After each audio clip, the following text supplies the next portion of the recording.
This was the scene Tuesday night here at rainy Wrigley Field. A successful protest 24 hours later as is finishing the suspended series opener today.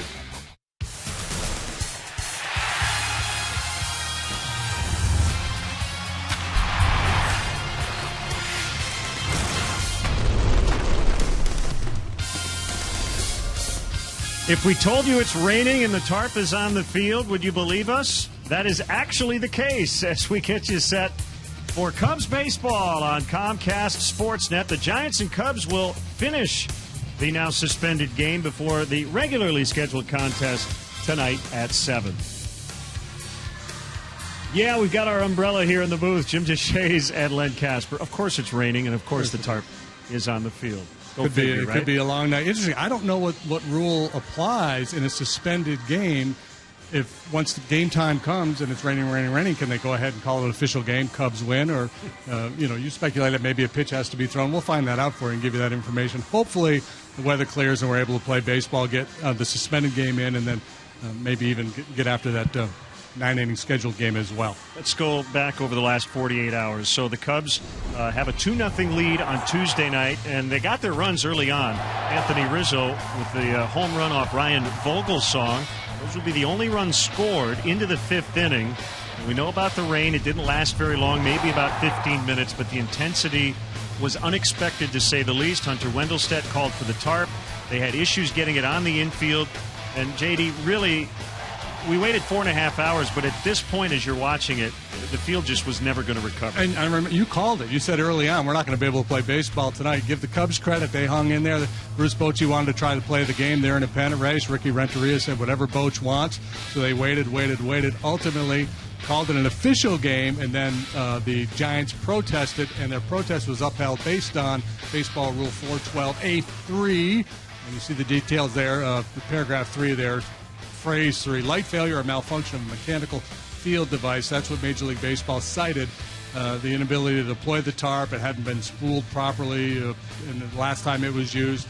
So that's the clause they relied on to uphold the protest, and that's why we are gathered here this afternoon at Wrigley Field trying to play the rest of this ball game. It's the first protest that has been upheld in Major League Baseball since 1986. So you've got roster moves, which we'll get into a little bit later. Starlin Castro started the game. He's been put on the bereavement list. We're going to see a couple of relief pitchers as well. It's a unique circumstance, but that's baseball for you. All right, and then the other piece of it is that Blake Parker for Game 2. We talked about this on the broadcast last night. We didn't know if this game would be treated like a doubleheader where you'd be able to expand the roster for the second game, and that is the case. So the Cubs and the Giants will have a 26th man for the nightcap. All right, we'll hear from the manager, Ricky Renteria. We'll get you those roster moves and more.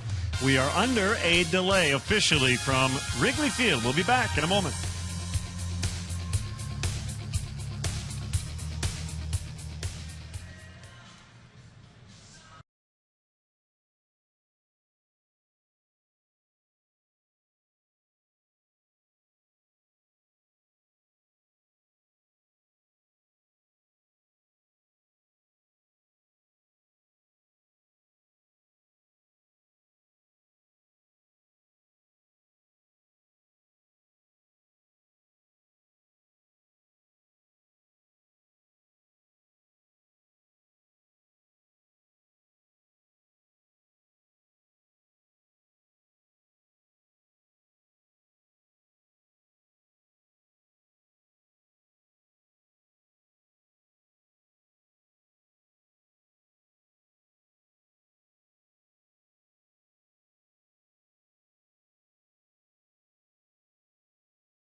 We are back at Wrigley Field, and we're ready to resume and conclude, hopefully, Tuesday night's series opener between the Giants and the Cubs.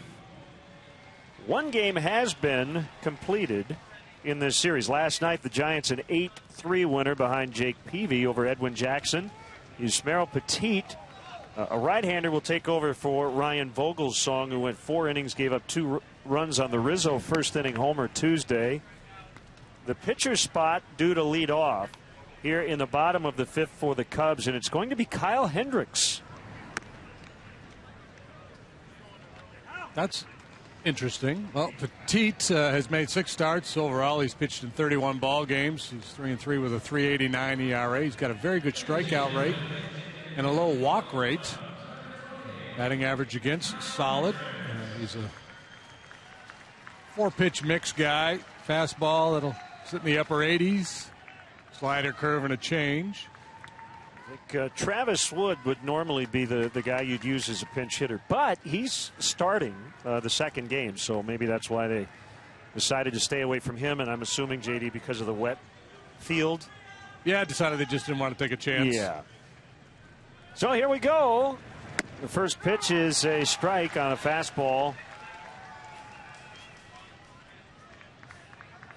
So the official rain delay was 2 days, 6 hours, 31 minutes. I don't know if today is today, tomorrow, or yesterday. It's all very confusing.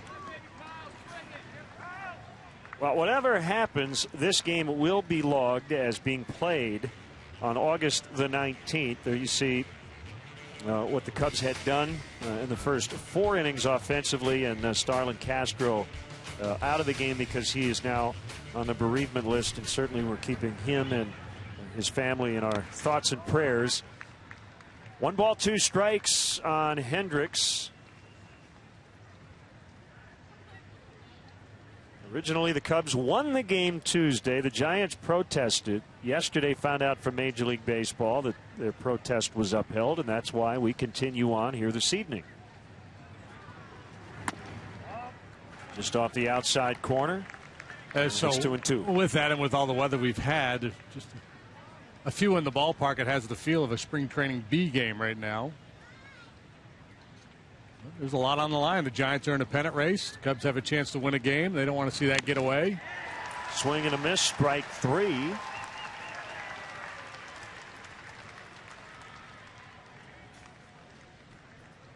So 1 away. Here's Chris Coghlan. Jacob Turner has warmed up. He'll pitch for the Cubs. You could have used a position player to hit there and then double switched with Castro's spot, but Rick Renteria wants to get a couple innings out of Turner here, so that you don't want to put the pitcher in that spot in the batting order. That's why Hendricks got the call.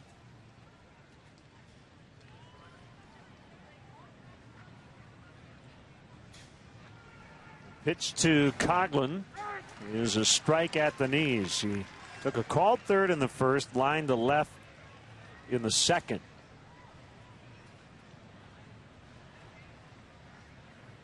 He was 1 out of 4 tomorrow with a couple of strikeouts. The outside corner, 0-2. Yeah, we're going to have some fun.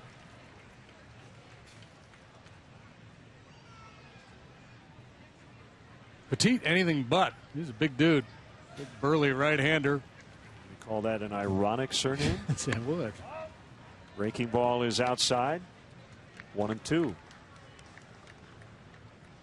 It would be like if my name was Harry. Sparrow's been in the big leagues with the Marlins and the Diamondbacks. Giants signed him as a minor league free agent in 2012.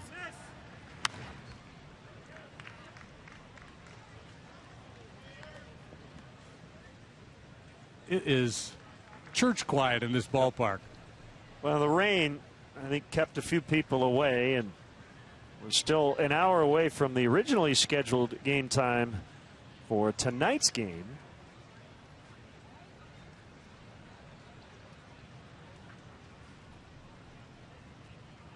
Here it is. Knocked down by Posey. It's interesting, you mentioned, quote, tomorrow. Posey actually didn't play yesterday because of a left hip issue, but well enough to get back out there and resume here tonight.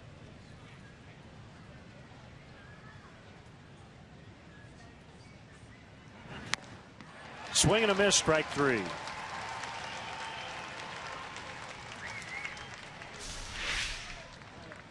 The changeup off the plate and up, not really where Petit wanted to throw it, but the off-speed nature of it, good enough to fool Coughlin. And back-to-back strikeouts here to start the bottom of the 5th. Baez a walk, a strikeout, and a run scored. He took the free pass in the first inning, right ahead of the Rizzo 2-run homer. Giants have another suspended game they've got to make up. I think it's early September in Colorado. A lot of strikes from Petit.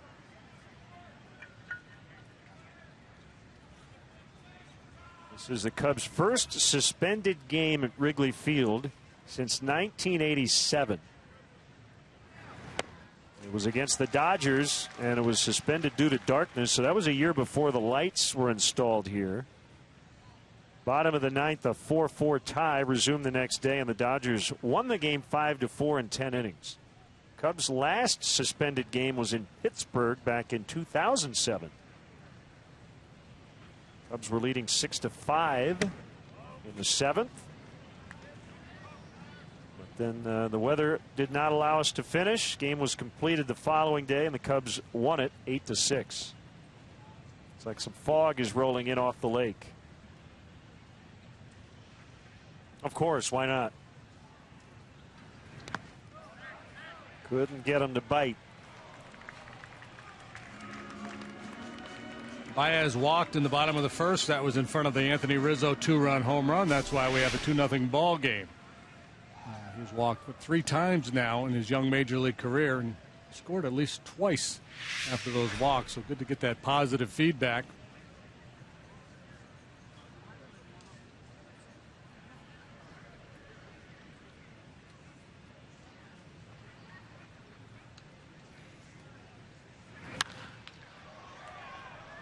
Down the right field line, Pence quickly running out of room, and it's to the seats. I was just going to say, you know, because it is quiet here, boy, that bat crack, if Baez could get a hold of one, that would sound pretty neat.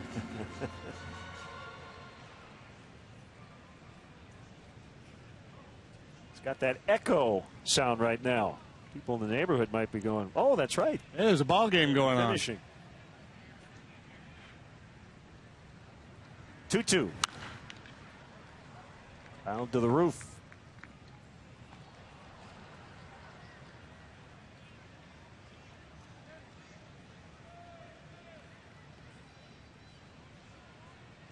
Ryan Vogelsong started this ball game for the Giants. He went 4 innings, allowed 3 hits, 2 runs, walked a couple, struck out 4, so he's on the hook for the loss right now.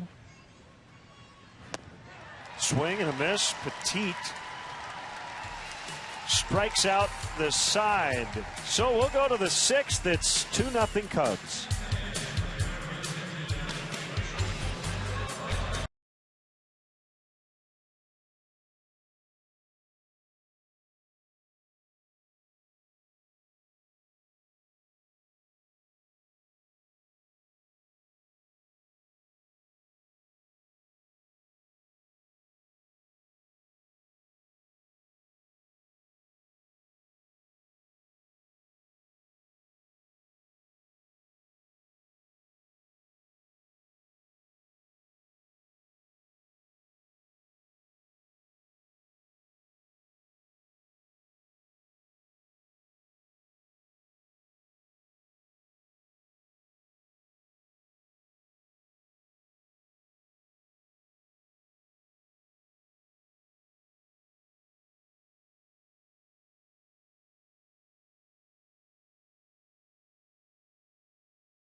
Cubs. Tsuyoshi Wada had a complete game. Now it's 5 shutout innings, and he would qualify for the win. Baez goes from second to short. Valleca, who hit a home run last night, comes into play second. And here is right-hander Jacob Turner. You see his combined numbers so far this year. And all but one of those appearances coming with the Marlins. Just one time since joining the Cubs has he pitched. 4-7 with a 5.80 ERA for Turner. Giving up a lot of hits. Batting .321 against him. And, been a week since he has been out there, so see how sharp he can be with a long layoff. Fastball, slider, curve change. A 4-seamer, 2-seamer, and a cutter. A bunt by Sandoval. Barehanded play by Turner. Not a great throw, but Rizzo there on the bag for the out. How about that? Panda trying to take advantage of the shift, but Turner able to bounce off the mound and track this down. Sandoval trying to push that one towards third base. Turner quickly over. A surprise party there by the Panda, but it doesn't pay off for him.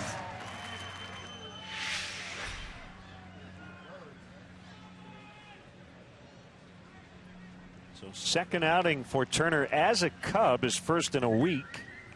Made his Chicago debut against Milwaukee on the 14th.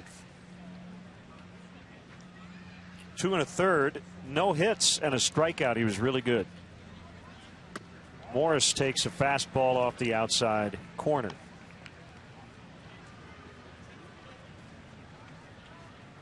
Turner, first round pick of the Tigers back in 2009. 1-0. Morris bounces foul. Going into this series, Morris had reached in 9 consecutive plate appearances, including 7 hits. But he couldn't figure out Tsuyoshi Wada, who struck him out both times. Last night he went 1 for 3 with a walk, a double, and 2 runs. So he's been generally very hot at the plate. Yeah, Wada beat him with high fastballs. Yoshi 5 scoreless innings, allowed 6 hits, didn't walk anybody, struck out 3. Left the ballpark that night thinking he had picked up his 3rd major league win. Now he's going to have to wait, see if the Cubs can hold this lead for him. Morris also caught the eye of a Hockey Hall of Famer, Chris Chelios. He said, "Who's that guy?" 6'5", 245. They call him the Beast, Michael Morse.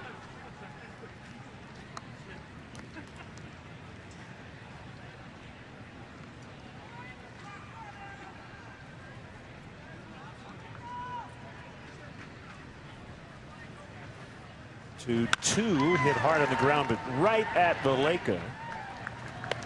2 away.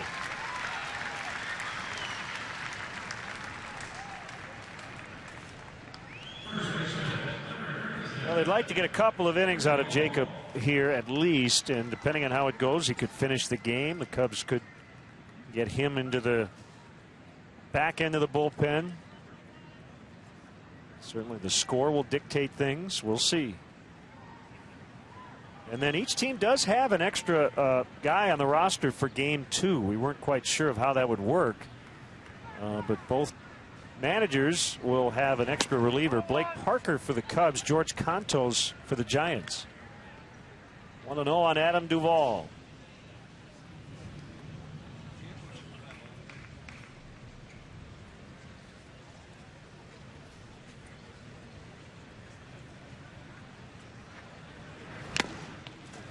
Yeah, that's what we saw in his first outing for the Cubs. Real good arm side run on his 2-seam sinking fastball.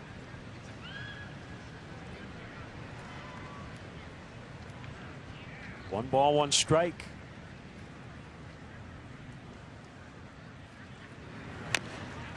Tap foul. Now 1-2. I would imagine Blake Parker's on first name basis with everybody out at O'Hare now. Hey, Blake's back. How you doing? Good to see you again. Yeah, he has been on that shuttle all year, hasn't he? Mm-hmm. That ball is clubbed to deep left and off the wall. Line shot for Duvall. It'll end up being A 2-out double. He missed a homer by a couple of feet. Duvall with good power numbers as a minor leaguer. Now he gets a back up slider and hits it with authority to left. Fortunately for Turner, it stays in the ballpark. It's a 2-out double for Duvall.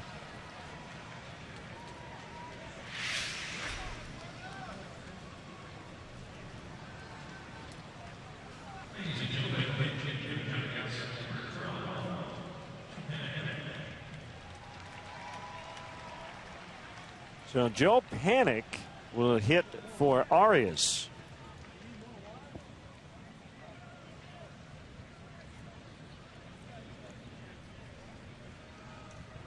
Belly play on the infield. You got to make sure you knock this ball down.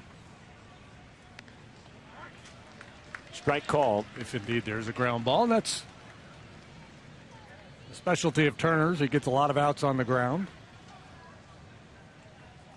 Panik, a high average hitter in the minor leagues, hits the ball all over the diamond, does not hit for power. He had 3 singles. Tomorrow? 5 tries tomorrow. Yeah. In tomorrow's game. You're sticking to it. I like it. Consistency.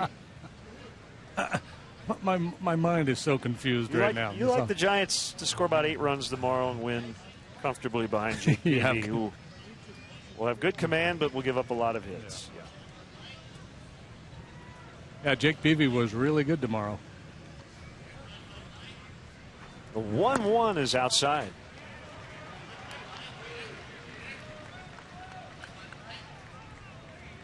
Well, for the time being, it's very pleasant. Got a little bit of a breeze blowing right to left at the moment.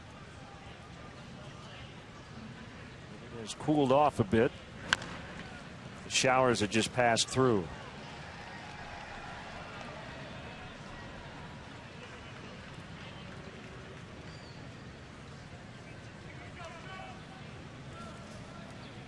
Giants will head off to Washington, D.C. for the weekend.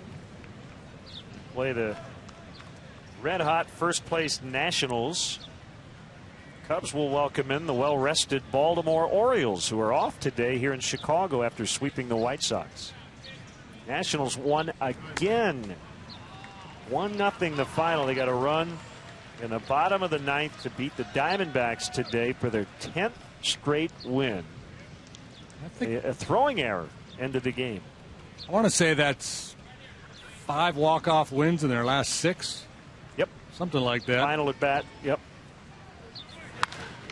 And that's a base hit. Here comes the throw toward the plate. It's going to be way late.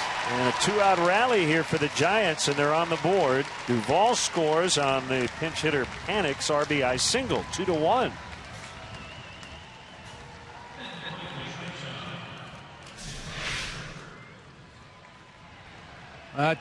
Pitch up a little bit, inner half.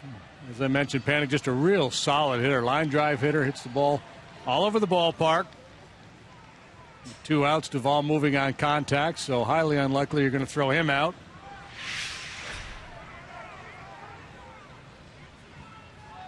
They'll bring up Brandon Crawford, 1 for 2 with an infield hit in the 2nd earlier today. Tuesday. Giants actually out hitting the Cubs 8-3.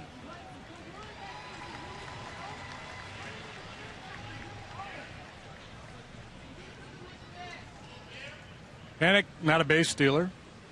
Hasn't tried at the big league level yet this year.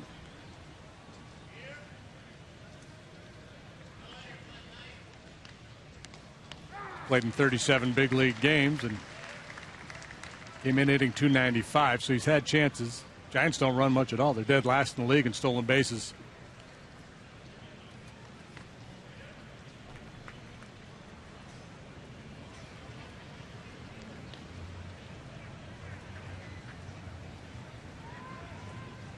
Kick the 0-2. It missed. Ball and 2 strikes. Javier Lopez, veteran southpaw, is up.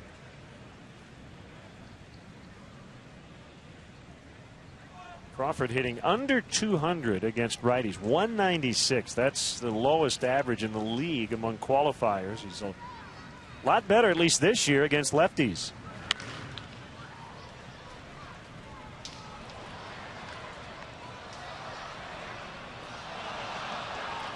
I mentioned Turner's pedigree as a first-round draft pick. He was a key piece in the trade that the Marlins made with the Tigers when they sent Anibal Sanchez to Detroit, designated for assignment earlier this year. Somewhat surprising. They've got a lot of talented young arms over there. And I guess they just had a surplus and had a numbers problem, but the Cubs swooped in, claimed him, made the deal. Good play by Castillo. A guy certainly worth keeping an eye on. He's got really good stuff. And you look at his peripheral numbers this year, batting average on balls in play, awfully high. His fielding independent pitching, pretty solid, like 3.6. Speaks to, a bit of bad luck. Used as a starter and a reliever, so change of scenery might do him well. Well, it's low risk.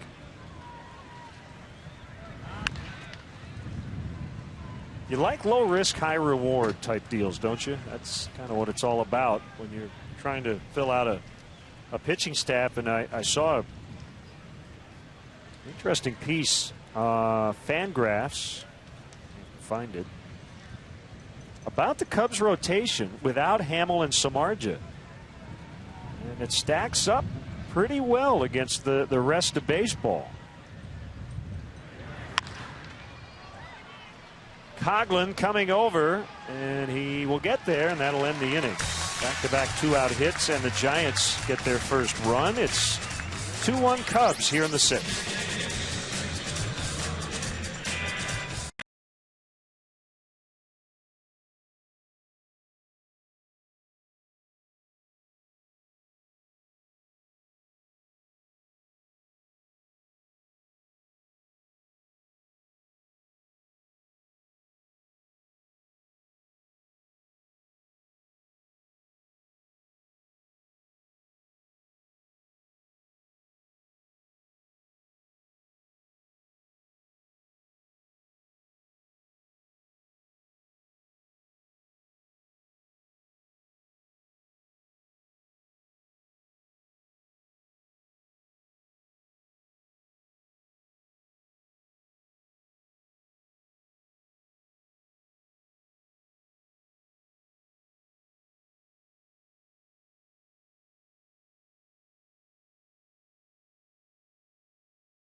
Anthony Rizzo hit a two-run homer in the first.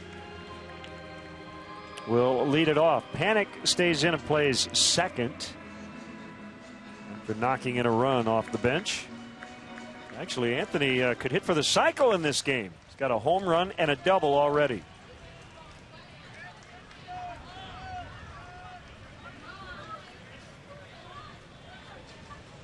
Teach struck out the side in the fifth. See how he fares here in the sixth. He's allowed 7 home runs this year. They've all come to left-handed batters.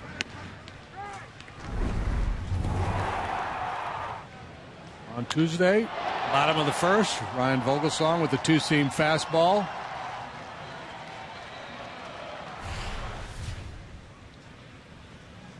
That was number 27.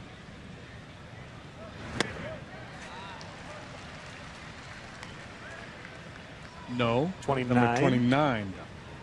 subtracting when I should be adding here with my scorebook. I know what you're doing. You're trying to add the numbers so that.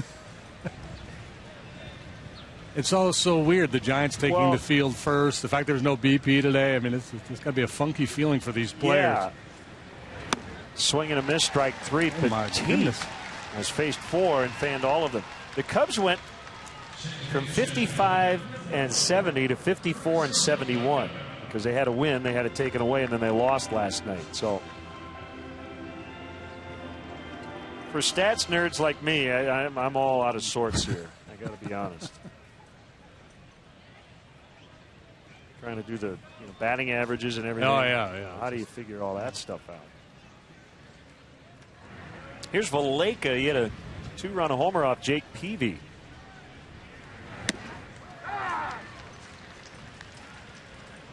Renteria might be offering a bonus down there in the dugout for a ball in play. Valleca has made starts at first, second, short, and third in his first 3 weeks as a Cub. And he hasn't had that many starts. He homered tomorrow.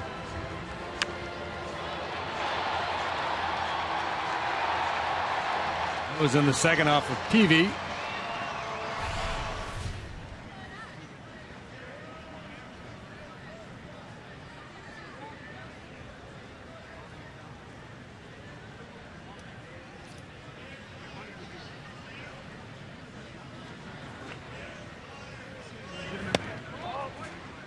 One and two.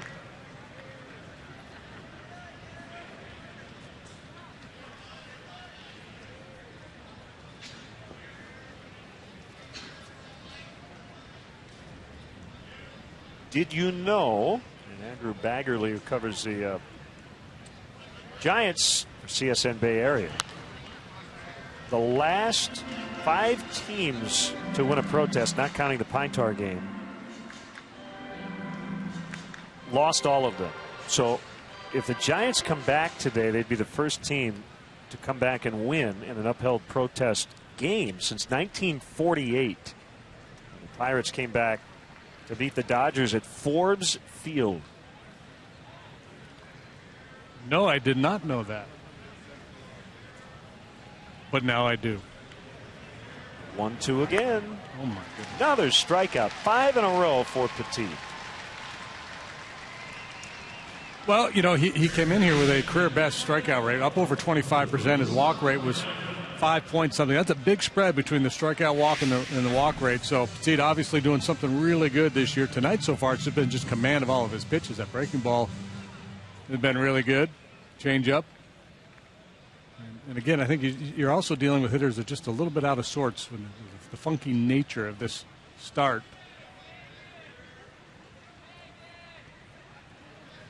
Valbuena.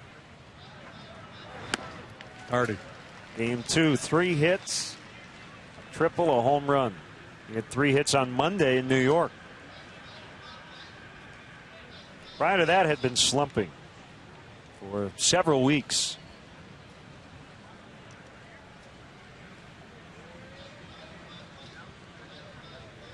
Petit getting ahead of all these Cub hitters here since we restarted outside 1-1.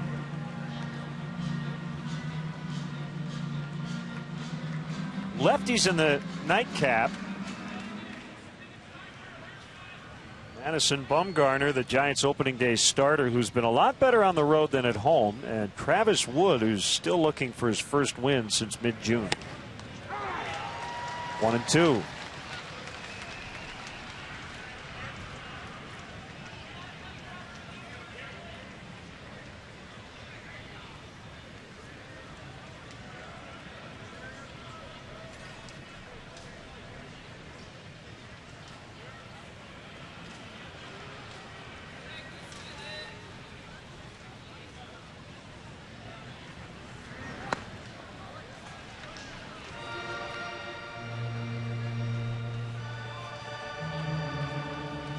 Usually as a hitter, when you're facing relievers, you can focus on 1 or 2 pitches. There's a guy with a high-octane fastball or maybe a hard slider. But Petit, a starting pitcher, he's done both. And done a lot of starting in his career. He pitches with the starting pitcher's repertoire. So fastball, curve, slider, change, all in play when you face this guy. Well, Valbuena does put a ball in play, but pretty easy play for Petit.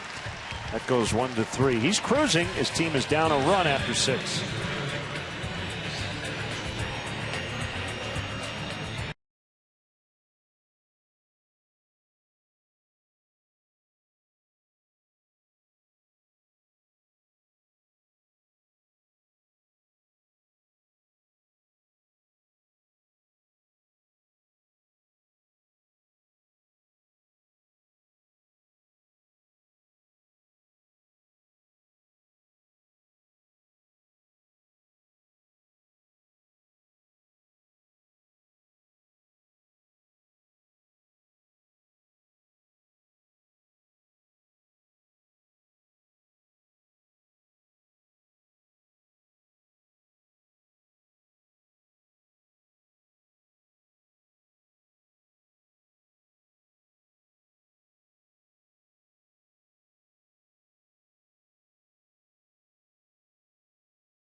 Now be sure to stay with us later this evening for Cubs social media night right here on CSN.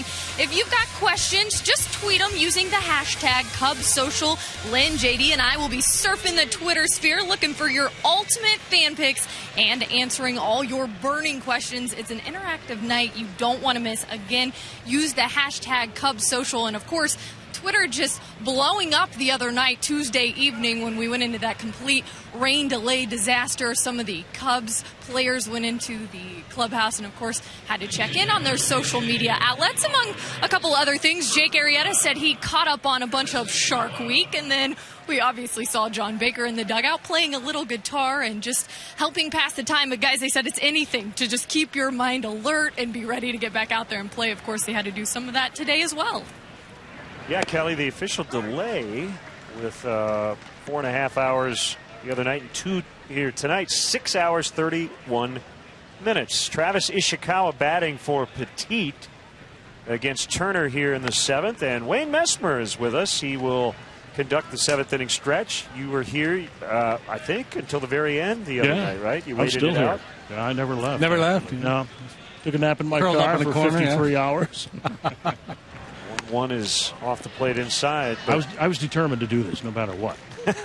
Well, we've had some strange occurrences, not only here but in baseball. It's one of the great things about this sport is that every few months you see something, you go, I don't know if I've ever seen that before. I was at the longest American League game. I was doing the PA for the White Sox at the time. And that one went 25 innings. Was that against Milwaukee? That was against Milwaukee, and actually Pat first year with the Brewers, and Hughes. And will be a base hit for Ishikawa. Leadoff man is on for the Giants. That was one of those ball games where top of the 9th, the Brewers come up with a couple runs to take a 2-run lead, and already a long enough ninth, and you go, okay, let's get this one out of the way. Sox score 2 in the bottom. It stays 3-3 till the 21st inning, when the Brewers got 3 in the top of the inning, and the Sox came back and got 3 more, and they went all the way to 25. 8 hours and 6 minutes. How many people were left in the ballpark?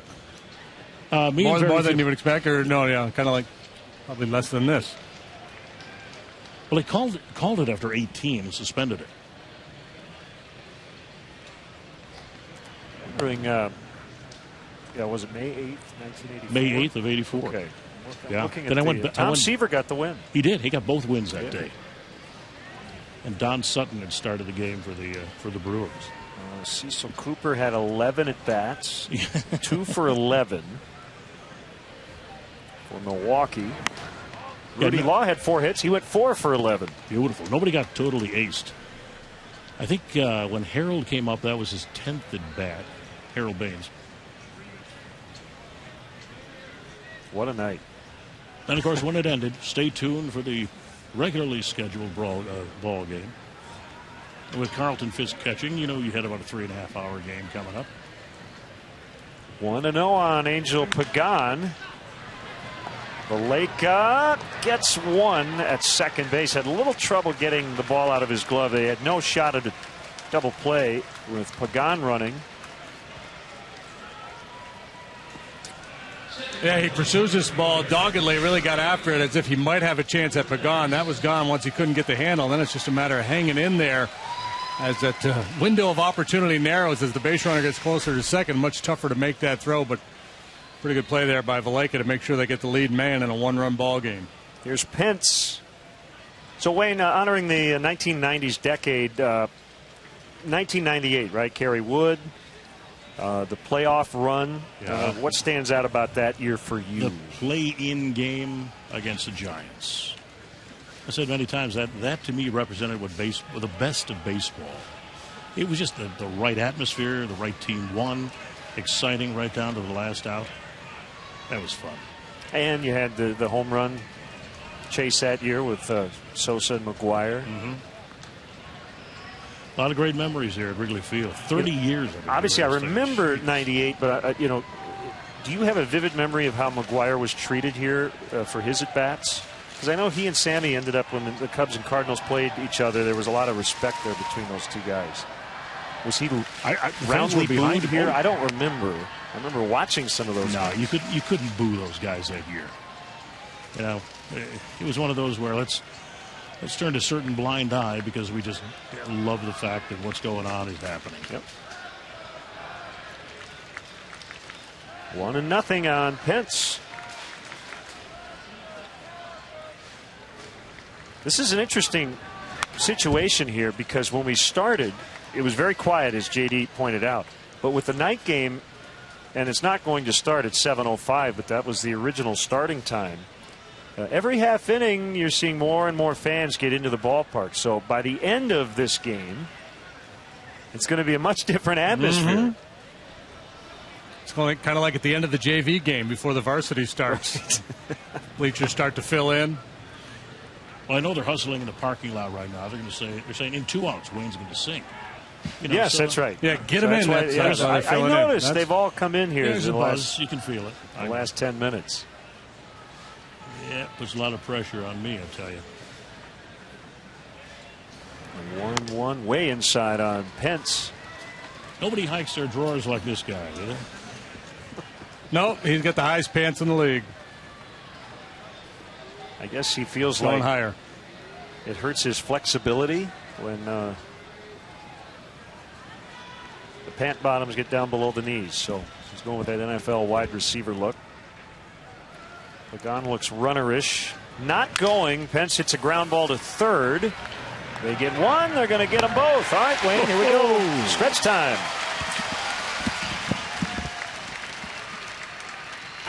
Today's guest conductor for Take Me Out to the Ball Game, Chicago Cubs anthem singer Wayne Messmer. All right, everybody, on your feet. Let's go. The 7th inning. Let's dedicate this to the hardest working grounds crew in baseball. All right, Gary Pressey.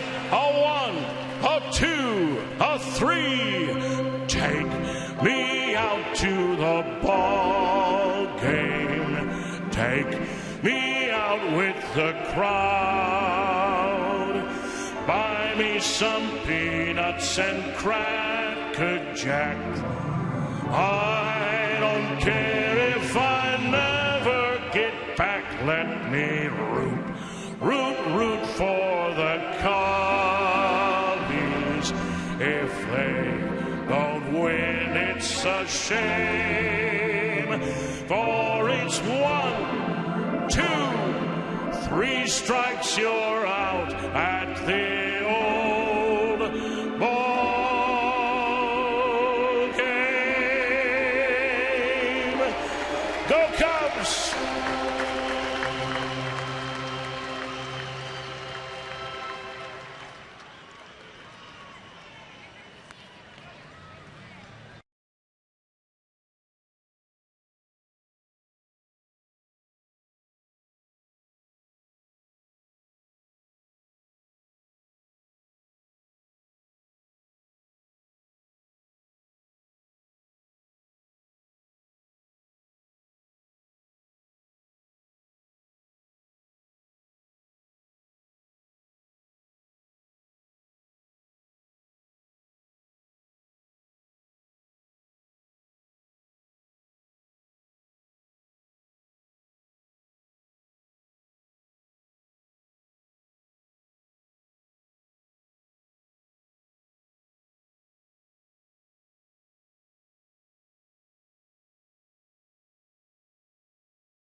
Welcome back. The Cubs are celebrating the 90s on this homestand. Make sure to visit WrigleyField100.com for all the planned festivities. Tickets still available for this weekend's interleague series with the Baltimore Orioles. All three are 1:20 starts. Come on out. Bring the kiddos out before school starts. Cubs.com for tickets. Well, the Giants pitcher not getting much smaller. Big Gene Machi will take over. Cubs hoping they have a little more success against him than they did Yusmeiro Petit. He faced 6, struck out 5, retired all of them. And Machi kind of like a Petit in that he's got a wide assortment of pitches. He leans more heavily on his split finger pitch. That's his go-to pitch. 6 feet 255 for Machi. Pitch to Castillo is high, 2-0 on the Cubs catcher. Machi worked a scoreless inning in tomorrow's game. Did you stretch? 7th inning stretch. It snuck up on me, I have to admit. Ground ball to Crawford at short. Well, Cubs are trending upward. They put a couple balls in play now. If Petit out there, didn't look like that was going to happen. First 5 he faced, all punched out, all swinging.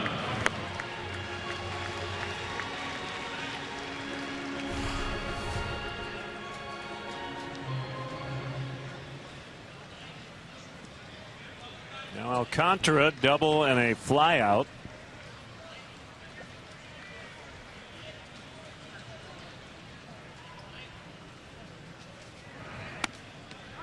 That's the splitter. Not terribly, not well located, I should say, but not expecting to get a swing necessarily on that pitch. It's kind of a get me over split. Yeah, he'll use it like some guys use a get over curveball.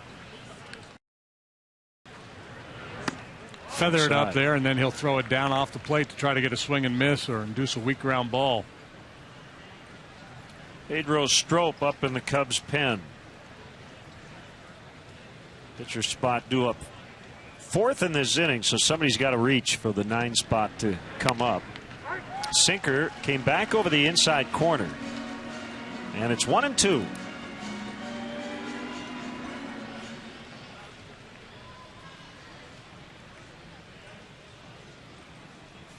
Well, if I was a betting man, I would say here comes a splitter.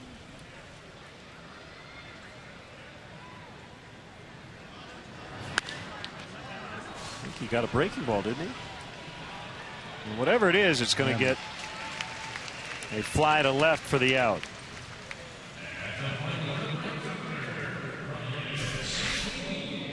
See if we can pick up. That was a split. Splitter. He just threw it harder. Yep. 85 down in the zone. Alcantara has been susceptible to off-speed stuff down.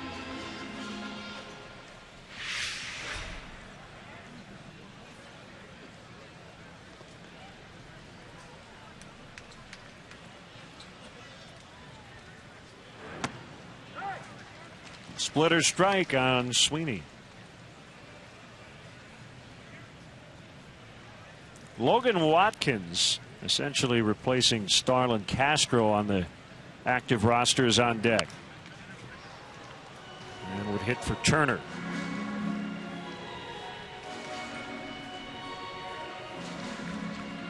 Gene Machi first came to the big leagues with the Giants in 2012. That was after a long run exclusively as a minor leaguer going back to 2002.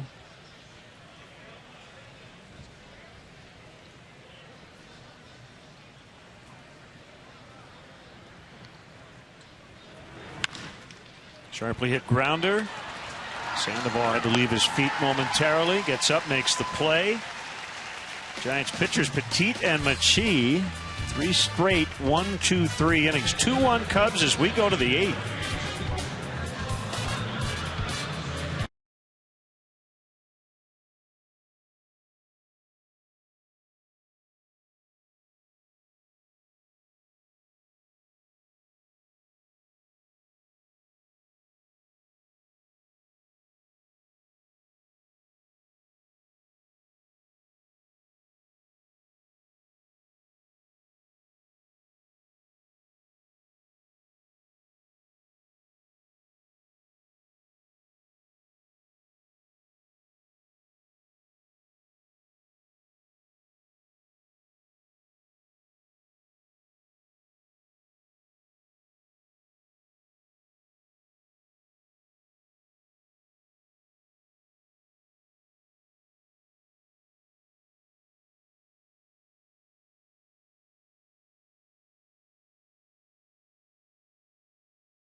Towers, January 16th through the 18th, 2015. Room blocks are now open. They can be reserved by going to CubsConvention.com, or you can call 1-800-325-3535. Make sure you ask for the Cubs Convention rate. All reservations come with the convention passes built into the hotel package. That's the Sheraton Chicago in January.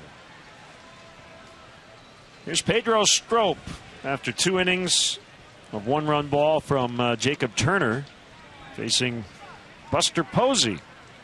3-4-5 here for the Giants. And it's one of those situations where the 8th may prove to be tougher than the 9th, as Strop has to deal with the middle of the Giant order here.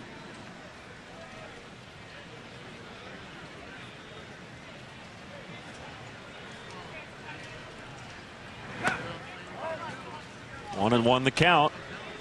Posey won the National League MVP. Led the majors in hitting, .336 2012. Had an OPS that year of .957, but it's gone down each of the last 2 years. We mentioned the other night he's been a lot better on the road than at home this year.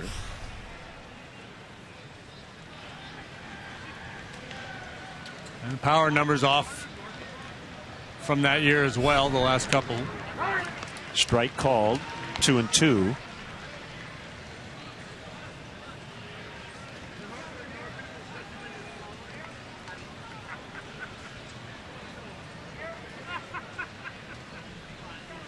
Little quick pitch, swing and a miss. He got him.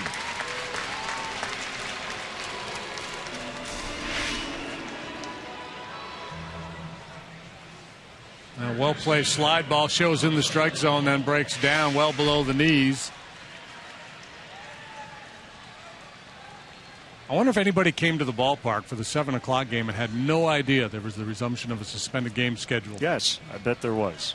And they're like, wow, this is really cool. We're getting to watch a little prelim.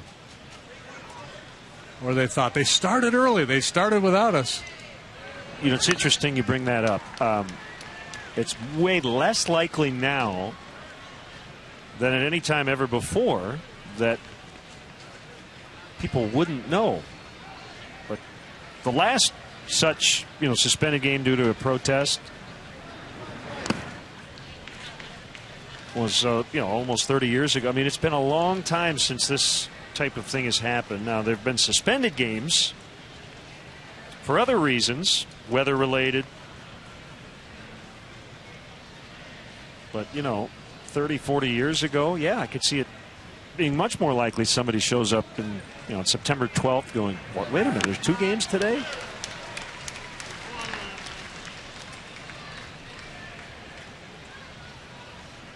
One and 2 on Sandoval. Because if it wasn't in the paper that morning, you wouldn't know.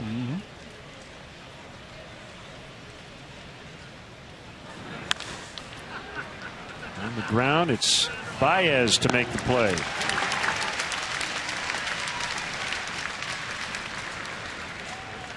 Two away. Here's Morse. 0 for 3 in the ball game. 2 strikeouts and a ground out. So a couple of quick pitches to get the out. Swing and miss by Posey, and then the ground out by Sandoval.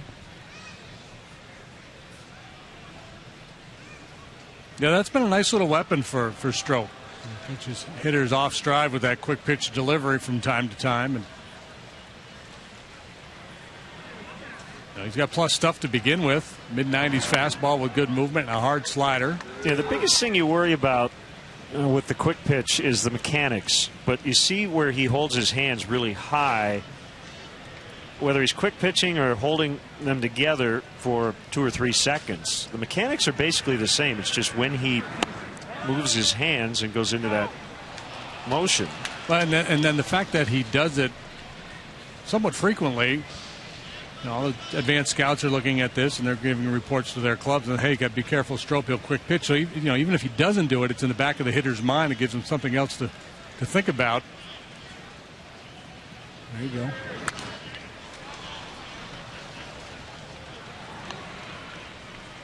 And I think a great weapon would be is if he could command a straight changeup with that delivery. Yep. You jump at the hitter like that. Hurry up and let up. Yep.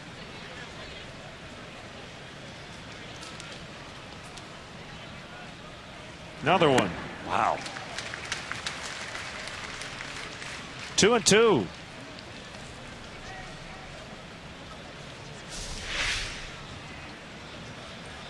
Tap and go. This is why you like him pitching with nobody on base. Right. You can't do it with anybody on. It's a balk.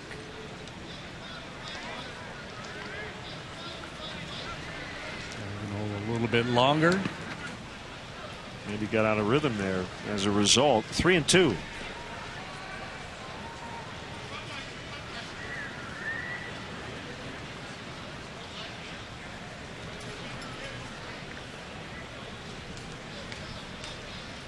Well, one-run ball game, very dangerous hitter in the batter's box.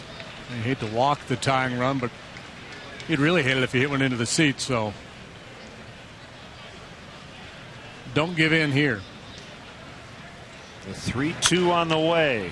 High bouncer to Valleca at second, and Strop gets all three he faces here in the eighth. Cubs will try to tack on, leading 2-1.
.120, first 10,000 fans in attendance, 21 years of age and over, will receive a Kerrywood 20 strikeout bobblehead presented by Budweiser for those collecting the Friday bobblehead set. This is number 9 of 10. Tickets are still available for this most coveted game. It's the last Friday home game in August. You don't want to miss that one. Cubs.com for tickets. Better than a steak at the Ritz. Jeremy Affeldt, veteran left-hander against a veteran pinch hitter, Justin Ruggiano. Swing and a miss. You know, Affeldt over the years has been one of the more reliable setup guys in the National League. He works for the 50th time. ERA just a touch under 2.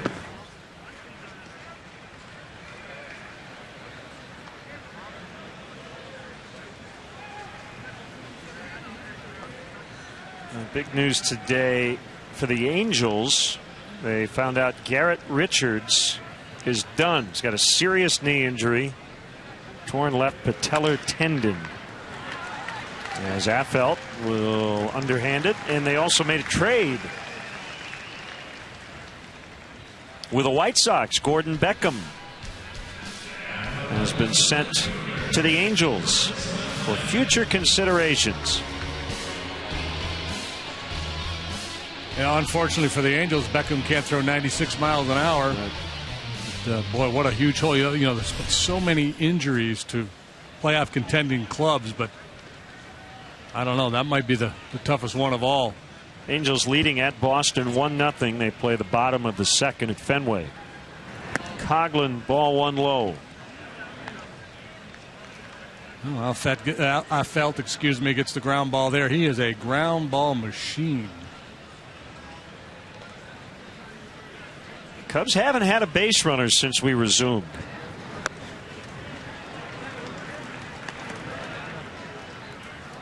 Ten straight batters have been retired. Will the two-run homer in the first be enough? Yeah, they've only had one ball leave the infield since we resumed. Alcantara's fly to left last inning. Curve strike at 75. 1-2 the count.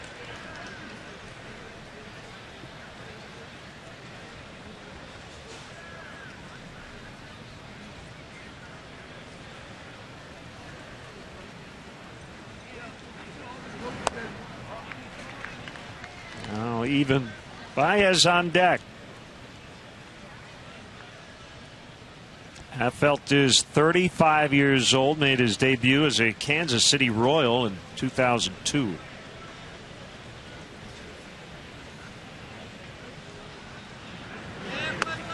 Swing and a miss, strike three.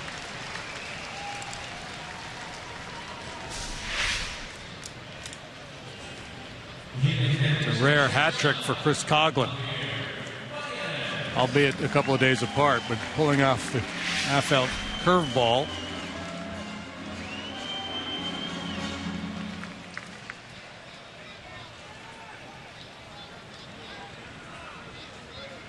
Hector Rondon ready for the ninth. Cubs leading by a run.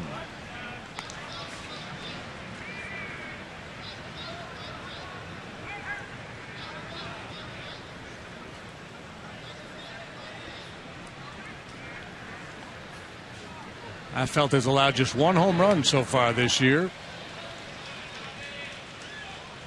Ugly swing at the breaking ball there from Baez. Yeah, he gave up 2 last year, 1 the year before. It's a nice attribute to have when you're bringing a guy out of the pen late in the ball game. And the last 3 seasons combined, 4 home runs now in 143 innings.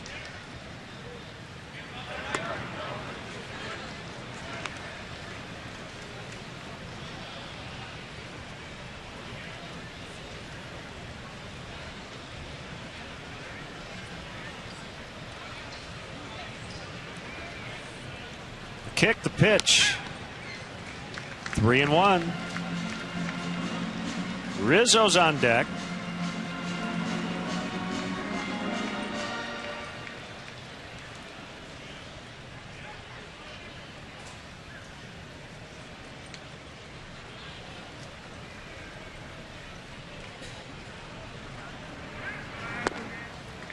Ball 4. So Baez takes the walk, his second of the ball game. Cubs finally have a runner.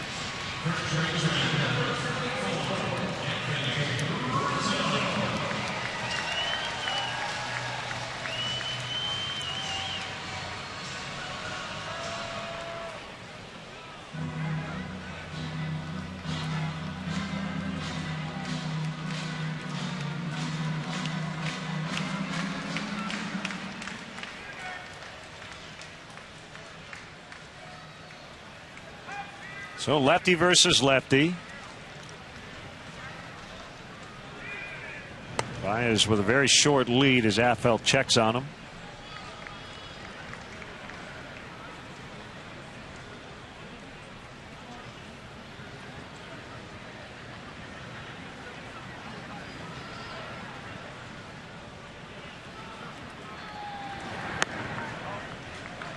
Ball 1.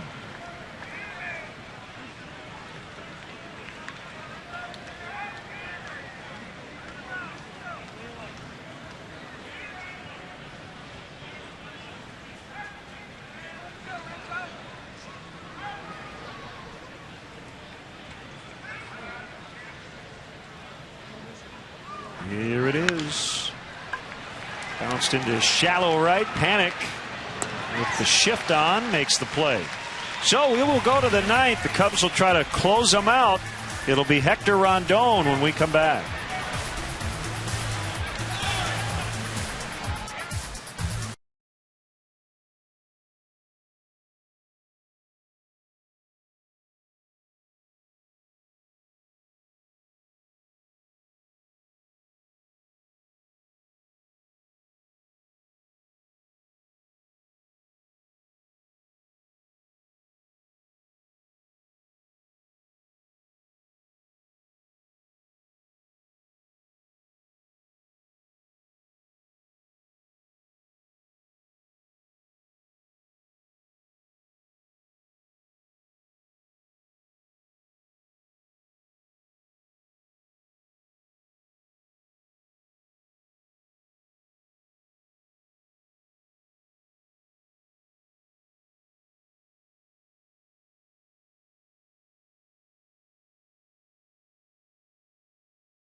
Right?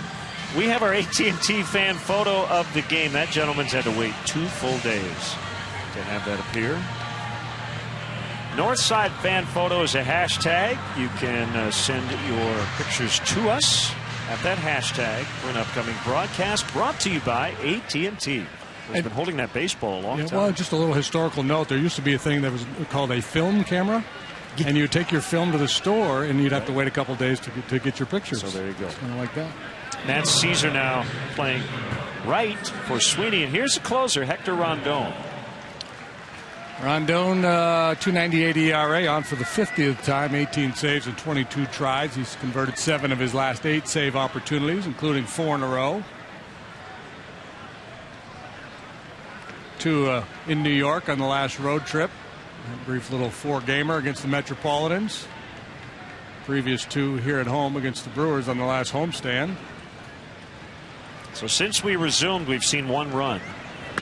Duvall scored it after doubling with 2 outs in the 6th, and then came home on a Joe Panic single. 1 strike on him.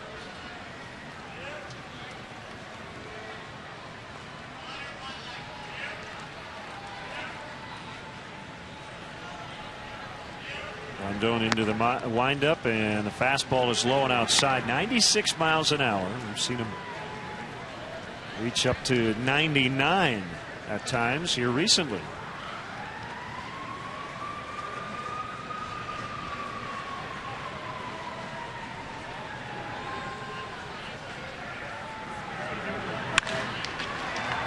Baez scoops 1 away.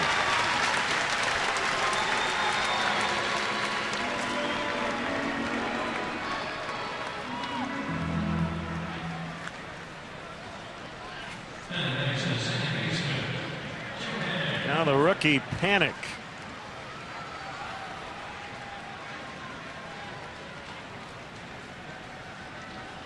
Dealing with an injured finger after a headfirst slide the other day.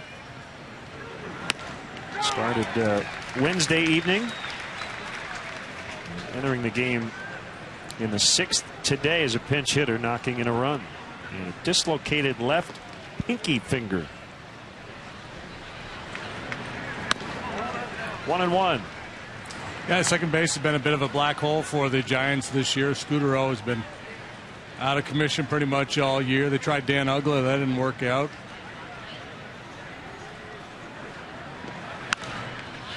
Panic first-round pick a couple of years back out of St. John's University. He's hit for a high average throughout his minor league career. Would you say after the Uggla thing didn't work out, they panicked? It was time to panic. We always say that it's not time to panic in baseball, but it clearly was. Well, they've used 7 different starters at both first and second this year because of the injury problems for Belt and Scudero. 2-2.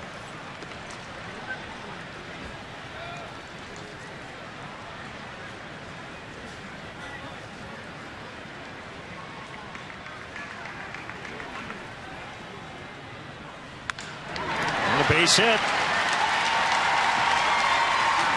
Tying run is aboard with 1 out. Some guys just have the knack putting the fat part of the bat on the baseball. It appears to be that guy. He's hitting better than 400 here in the month of August.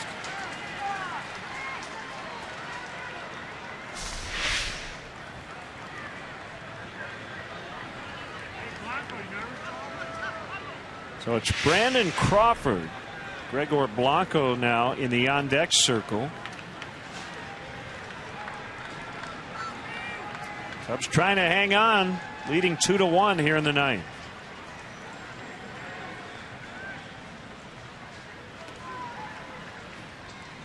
Looks like Santiago Casilla, just in case, now cranking it up. And the Giants bullpen, along with Sergio Romo, who is no longer their closer. He did pick up the save the other day.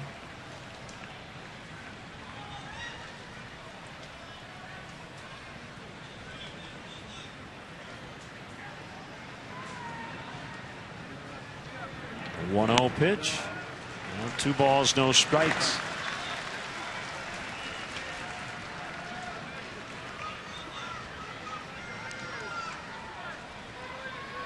Want to send out get well wishes to Jana Hall, watching the ball game tonight.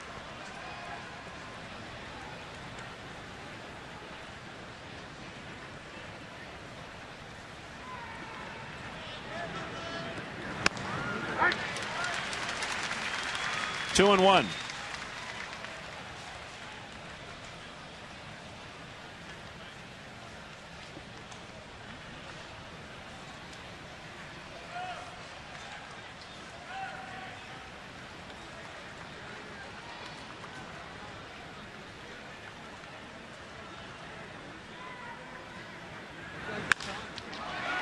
Off the glove of Valbuena and into left. Back-to-back 1-out singles.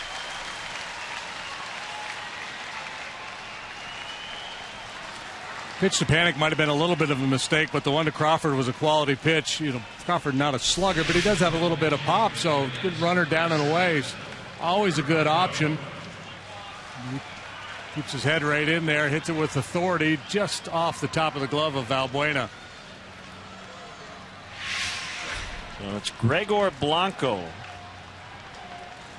2 men on. Castillo and Baez will head to the mound and talk it over with Rondon. And so the formula changes a little bit here in the thinking. You know, with Crawford up there, let's just stay away. Don't give him anything. He can hit in the gap or possibly into the seats. Now base hit ties the ball game. So you don't necessarily think along those lines of pitching defensively away from a guy's power. Blanco's not a power hitter anyway. That's probably a lot of what this visit is all about. The scouting report on Blanco and how it meshes with Rondon's stuff.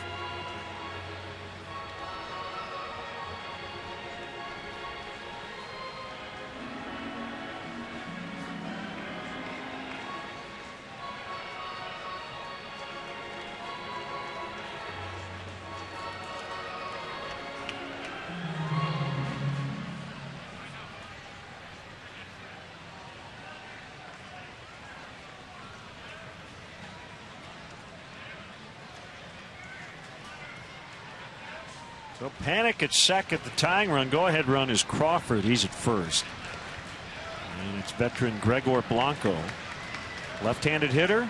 1 away, 2 on. Now Buena even with a bag at third. Double play depth up the middle. Rizzo back at first behind the runner. And you see the outfield alignment. Fairly straight up. Slightly shading him toward left center. Here's Alcantara on a strike call.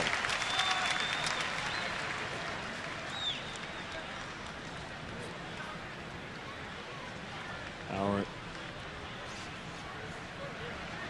0-1 the count.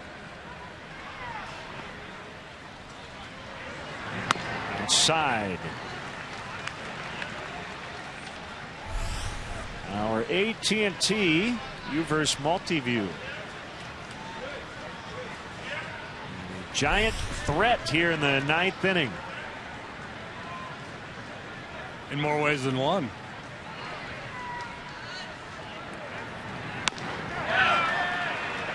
Blanco went around.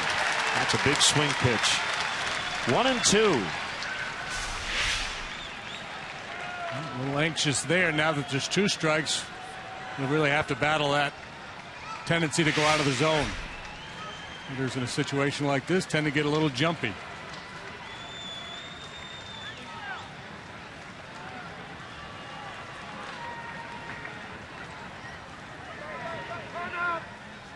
Blanco asking for time and gets it from the home plate umpire Hunter Wendelstedt. But imagine Hunter will get game 2 off. That's usually the case. Well, it's always the case in a scheduled doubleheader. The home plate umpire only works 1 game.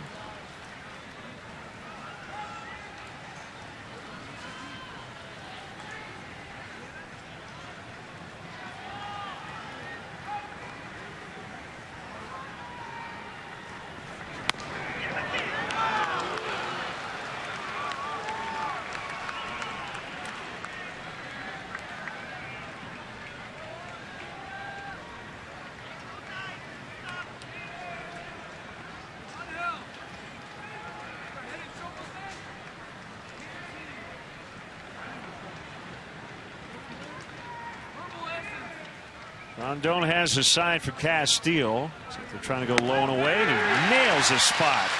Strike 3 called, 2 outs. Threaded a needle right there, didn't he? Threw a dart. Yep. Borderline. Castillo setting out over that outer third. Well received, well delivered. Big strikeout for Rondon. Here's Pagan, 2 for 4, single double for his 2 hits.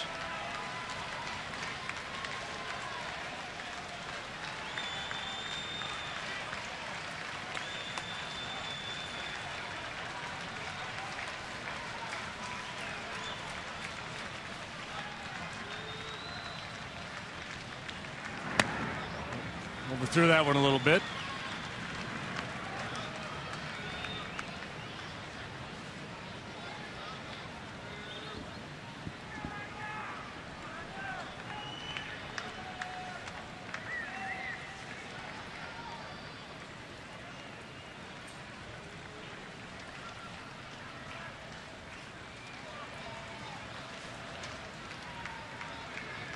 Rondon's 1-0. Knocked down. He's got time. Cubs win. That ball might have ended up in center field. If it had, the Giants would have tied it. Bruce Bochy not happy with the result, but the Cubs hang on. 2-1 the final. Had him all the way. Yoshiwada had a long time to wait for that W, but he got it. Well earned. Good work by the bullpen. Very frustrated Bruce Bochy. That ball hit sharply, and thankfully for Rondon, able to find it quickly enough to get the out at first base. That's a game tire, isn't it? Yep. Cubs are out hit 11-3. They have absolutely had nothing going offensively after we resumed, but the 2-run homer by Anthony Rizzo 2 nights ago in the first inning ends up being the game winner. And as you mentioned, Tsuyoshi Wada had to wait a while for the win, but he gets it. He's 3-1 on the year, 5 shutout innings, no walks, 6 hits.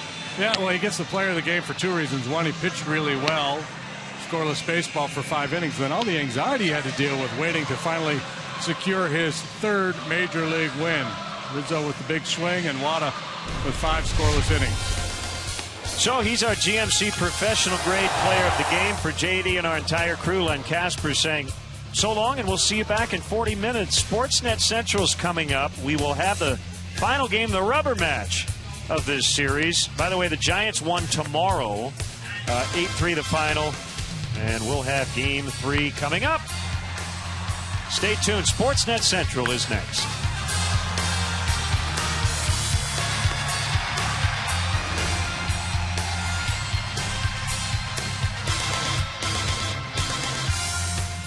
You ready?